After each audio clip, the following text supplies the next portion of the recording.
The politics of flipping New York congressional seats from red to blue. Two men in the thick of it. The Point starts right now.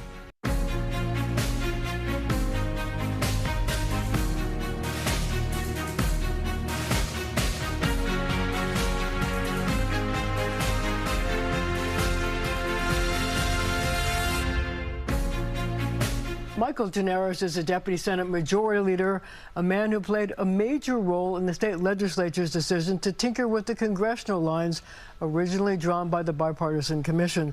But interestingly enough, although there were some changes to about 10 different districts, and despite the fact that the Republicans before it all happened were screaming, gerrymander, gerrymander, it's all quiet now. Everybody's accepting what you did. Well, surprise, surprise. The Republicans cry wolf and then realize that we actually did something good at the end of the day. So the thing about it is that do you really believe that the control of the House could come through New York? And do you think that the changes made can help or hurt, or they're neutral? Well, it could go through any state because the majority is so narrow in the House. So any state that can flip a couple of seats obviously would make a difference. But ultimately, and this is what I said about 2022 after that was over, is it's the candidates and the campaigns that decide who wins these elections more than the district lines. So I think what you saw is us taking some action to correct some of the problems in the existing maps and the maps that were proposed to us, to make them fairer, to make them more reflective of the communities of the state. But ultimately, it's going to be up to the candidates to win these elections. So, but what role do you think the presidential election happening at the same time as the congressional elections will play in the end result? Or does it not have a factor? It's a factor. Typically, when more people vote, Democrats do better. Our struggle is always getting our people to the polls, and everybody votes in a presidential election because it's so high profile. So you'll notice if you look at the historical trend of election results, Democrats always do better in the presidential years and then a little bit worse in the non-presidential election years. So we're expecting good things this year.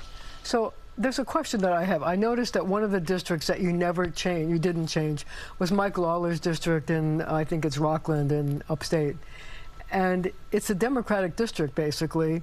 There's 70,000 more Democrats in that district, and it also includes Hillary Clinton, Bill Clinton, George Soros. It's basically many more, and he won. So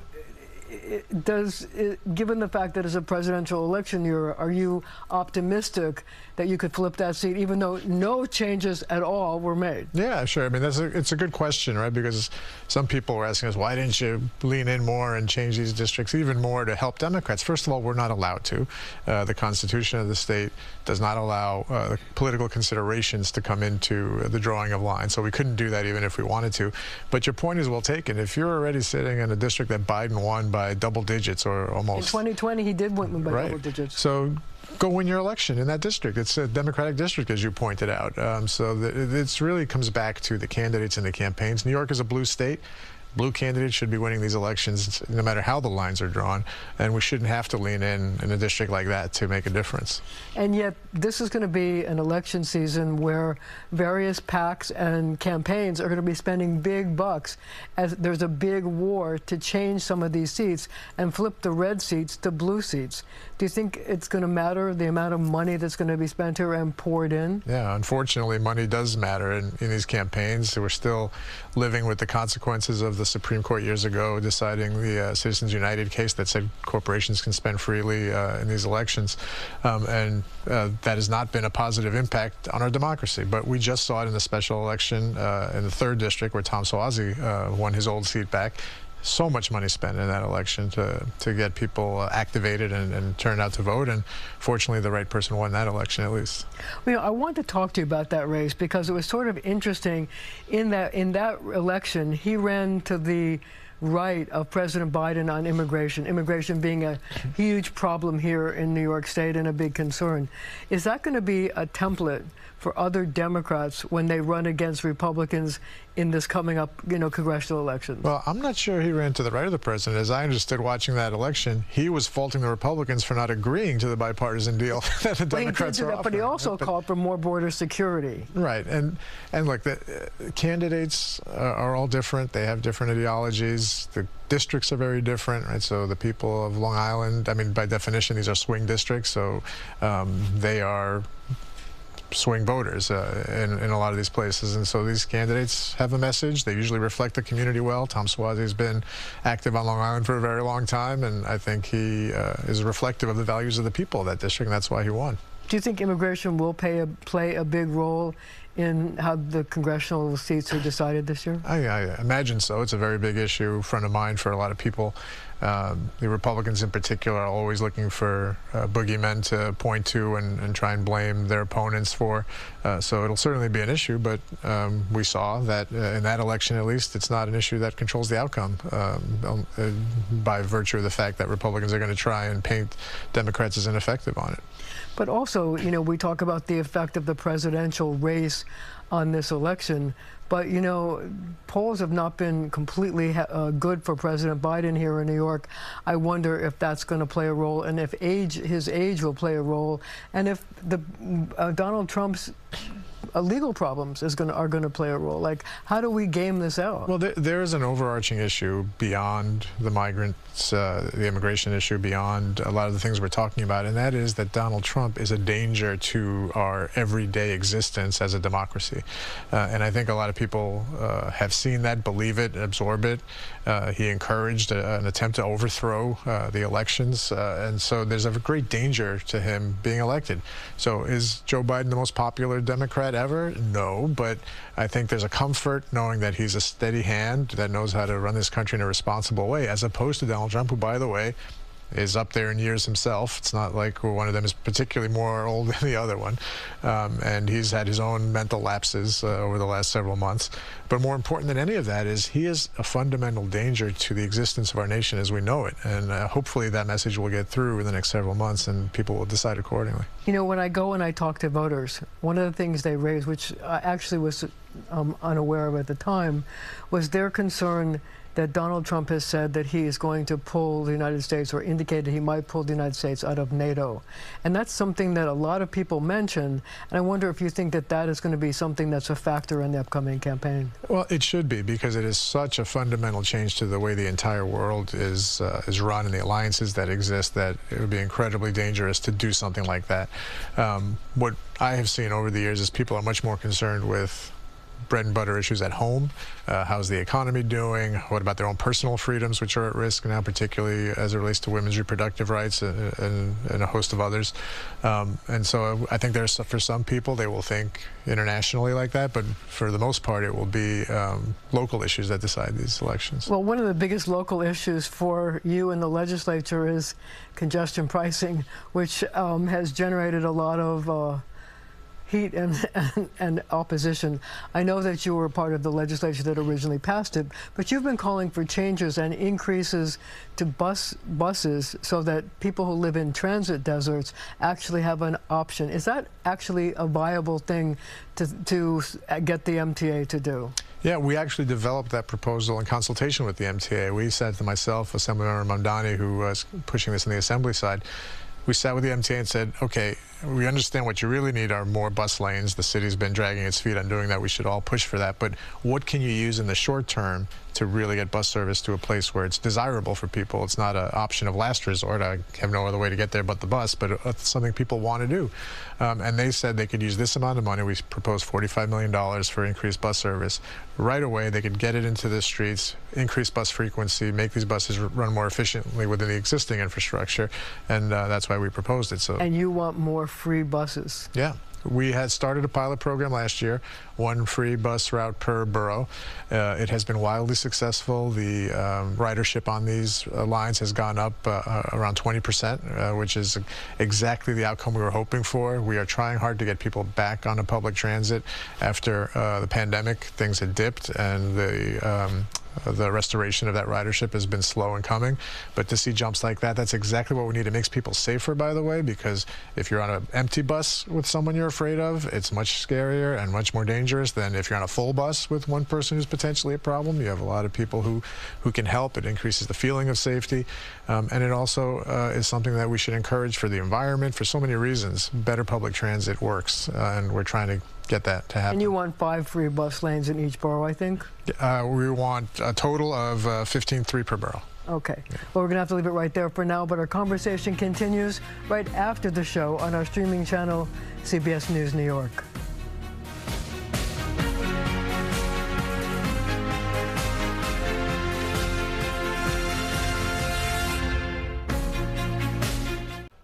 Ed Cox is the chairman of the New York State Republican Party, a man determined to keep his party's hold on the 10 seats in the congressional seats now in Republican hands. So I have a question for you. The legislature just redrew the lines. What was your reaction to it? Not much change from the lines on which we won 11 seats in 2022. Essentially the same. So after the whole rigmarole they went through, it's essentially the same. So you're happy with it? With these lines, yes. And some Republicans even voted for them along with it. But they went through a whole process. They tried to gerrymander us into 4 seats. We beat them with us, got a supermaster, redrew the districts so they were fair. And then they had to fix the highest court in the state. And then they rigged it to get this decision. They wanted to get the legislature. And then the legislature went back to where we got started. It's chaos and confusion, knowing what their district was over this whole period. That's what happens when you have one-party government in Albany. So control of the House could run through New York. So my question to you is this. What chance do you think the Democrats have of flipping some of those 10 seats you now control from red to blue? 9 of them are competitive seats. We won 8 of them last time because of the gubernatorial election. When at the top of the ticket, we had a terrific candidate in Lee Zeldin. Now it's a presidential year, completely different dynamics. They're competitive seats. We have a number of freshman members of Congress. We got to fight. We got to compete. They have to compete, and that's what democracy is about. Well, I mean, I was going to ask you about, one of the districts they didn't change was Mike Lawler's district, and it has a plurality of 70,000 more Democrats than Republicans in an election year. Does that help or hurt him, and will he have a tougher contest?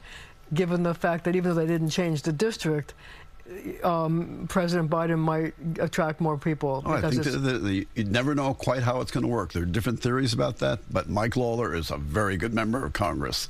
He was one of my executive directors.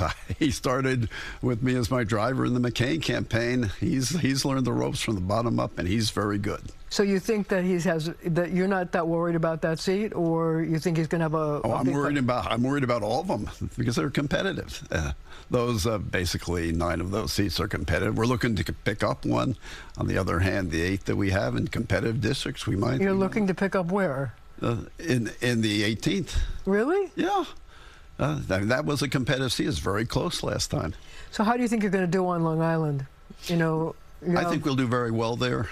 We have really good candidates there, Andrew Garbarino and Nick Lolota, and of course D'Esposito. Yes. Now that's a tough seat, and he's being challenged by Laura Gillen, the Hempstead Town Supervisor, former Hempstead Town Supervisor. Sure, that's going to be a tough seat. It's all about competition. It keeps everyone on their toes. So should your Republican congressional candidates ask for the endorsement of Donald Trump? It depends upon the seat and what they want to do and how they want to do it. It's going to be up to each district how they want to handle that situation. Any advice for them? Any advice? If they talk to me, we'll talk out what they should do and what the circumstances are. So what do you think are going to be the biggest issues in the 2024 campaign? The biggest issues, it's clear what they are. Migrants, interestingly, even more important than the economy and crime. And by the way, that first issue, migrants, is now melding with crime as illegal migrants, unvetted migrants, create crimes here, especially in urban areas. So do you think that there's going to be a call to an issue in terms of closing the border or limiting the flow? Of course the border should be closed. Biden shouldn't have opened it to begin with, and he did. And the migrants are pouring in 300,000 in 1 month in December. Now he wants to close it. Well, he's considering an executive order to try to limit the flow. Is that going to help him in the presidential campaign? They passed. They didn't know how many executive orders of President Trump, that they got rid of in order to open up the borders. But they open up the borders, I think they're going to have a problem closing it. I suspect they're going to be talking to the president of Mexico and asking for some help from him. So do you think there are also going to be calls for building the wall as Donald Trump argued the last time he ran for president. Of course. I mean, we're calling on our side. They would never call for building a wall on their side, but that is what stopped them in Eagle Pass. And that was where most of those caravans were going, and they're pouring through that. Well, the governor of Texas, Governor Abbott, put up a pretty strong wall. And they went from thousands and thousands to a couple a day. But so, you raised the issue of crime and the migrants. One of the issues that seems to be percolating and causing a lot of sturm and drang in New York City is the mayor's call, and other Democratic politicians actually, that the migrants who have been convicted of some of these crimes, shoplifting, murder, gun crimes, etc., should be deported. It's a big issue for the Democrats. It's a big issue. How do you do that in Sanctuary City when your local folks, local police are not supposed to communicate with ICE so they can be deported? They say they're a sanctuary city. Now I think they're reconsidering whether or not they want to be a sanctuary city. So will sanctuary city be a big issue in the New York congressional races as people talk about whether we should or shouldn't be sending them back? I think it goes back. It could be, but I think it's be migrants in the context of crime and the economy. They got a real problem. Biden's got a real problem with the economy. Inflation during his years as the president has been a total of 20%. Wages have only gone up about 10, 11%. That means your basic working individual, 2/3 of this country, their paychecks are worth less. So cost of living is going to be a big issue in the campaign, but what can a president do about it? What can a president do about it? What he can do is and he did this before in 2022, lower the price of oil. Lower the price of gas. He did that by emptying out the Strategic Petroleum Reserve. Gas prices went down the pump. Gas prices are going, inflation's going down. Can't do it again. So he's got to do another way, and that's by making deals with Venezuela, lessening the sanctions with respect to Iran so they pump a lot of oil.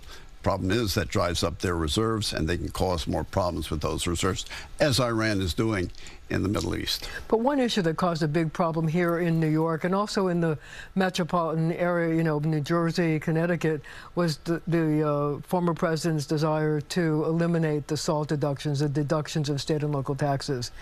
And it expires in 2025, and there's going to be a big push by the Democrats, no matter who gets elected president, to make sure that the cap expires.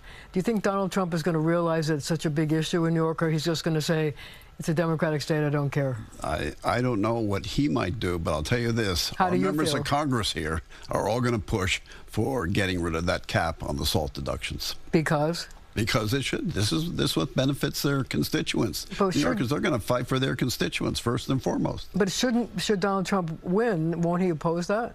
Yeah, you'll have to ask him that question. I'm not going to answer that question for him.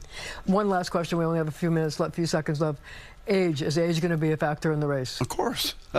It depends. Different people age in different ways. And clearly, President Biden is aging very quickly. And I suspect there's going to be some push, particularly since some of the people who are really experts on the polls are saying that they're locked in for Donald Trump to win the presidency. And the Democrats are going to want to push Biden out. That's going to be one heck of a fight. It'll be interesting to see what happens. Okay, we're going to have to leave it right there for now, but we'll be right back.